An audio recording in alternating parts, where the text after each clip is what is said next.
Hi friends, welcome to Ara's Little Kitchen. நாங்கள் நல்லா இருக்கோம், நீங்கள் நல்லா இருக்கீங்களா? இன்றைக்கி நம்ம சுவையான மீன் பொரிச்சது எப்படி செய்கிறதுன்னு பார்க்கலாம். வீடியோக்குள்ளே போகிறதுக்கு முன்னாடி நம்ம சேனலை சப்ஸ்கிரைப் பண்ணிக்கோங்க. ஒரு பிளேட்டில் மஞ்சத்தூள், மிளகாய்த்தூள், தனியாத்தூள், கரம் மசாலா, ஒரு அரை ஸ்பூன் மிளகாத்தூள், உப்பு, இஞ்சி பூண்டு பேஸ்ட், ஒரு ஆஃப் லெமன் புழிஞ்சிக்கலாம்.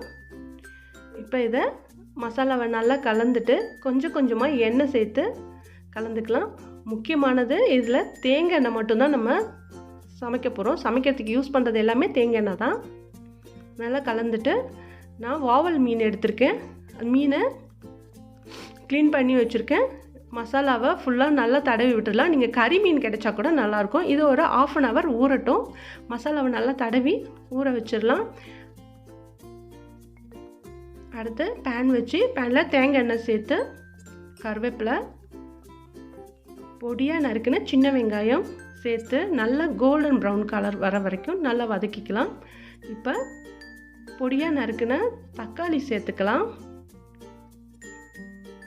வெங்காயம் தக்காளி ரெண்டும் நல்லா வதங்கி வரட்டும். நல்லா வதக்கிக்கலாம்.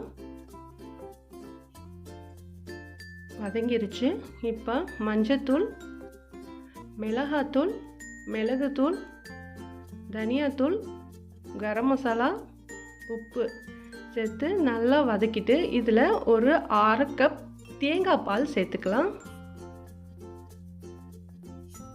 தண்ணி சேர்க்கக்கூடாது.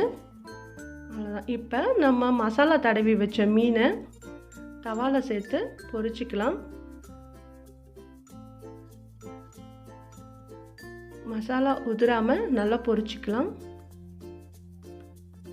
பாருங்கள், மசாலா உதிராமல் எப்படி பொரிச்சு வந்திருக்குன்னு. 2 சைடும் ஒரு 5 நிமிஷம் பொரிச்சிக்கலாம். ஒரு வாழை இலையை அனலில் காட்டி வதக்கிக்கலாம். அதை வாட்டி எடுத்துக்கலாம். அதில் நம்ம செஞ்சு வச்ச மசாலாவை சேர்த்துக்கலாம். இதோட அதுக்கு மேலே நம்ம பொரிச்ச மீனை வச்சு மீதி இருக்க மசாலாவை மேலே வச்சு கவர் பண்ணிடலாம். இப்போது இலையை நல்லா மடித்து கட்டிடலாம். கட்டிட்டு தவாவில் வச்சு ஒரு 10 நிமிஷம் இதை நம்ம பொரிச்சு எடுக்க போகிறோம். இந்த டிஷ்க்கு ஃபுல் அண்ட் ஃபுல் தேங்காய் எண்ணெய் தான் நம்ம யூஸ் பண்ணுறோம். அப்போ தான் இந்த ஸ்மெல் அண்ட் டேஸ்ட் எல்லாமே கரெக்டாக வரும். 2 சைடும் ஒரு 5 நிமிஷம் வச்சு பொரிச்சிக்கலாம். 2 சைடும் நல்லா பொரிஞ்சு வந்துருச்சு. இந்த டிஷ் நீங்கள் ட்ரை பண்ணி பார்த்துட்டு எப்படி இருந்துச்சுன்னு கமெண்ட்டில் சொல்லுங்கள். மீன் நல்லா ரெடி ஆகிடுச்சு. இந்த டிஷ் உங்களுக்கு பிடிச்சிருந்தா லைக் பண்ணுங்கள், கமெண்ட் பண்ணுங்கள், ஷேர் பண்ணுங்கள். நம்ம சேனலை சப்ஸ்கிரைப் பண்ணிக்கோங்க. தேங்க்யூ ஃபார் வாட்சிங். Have a good day.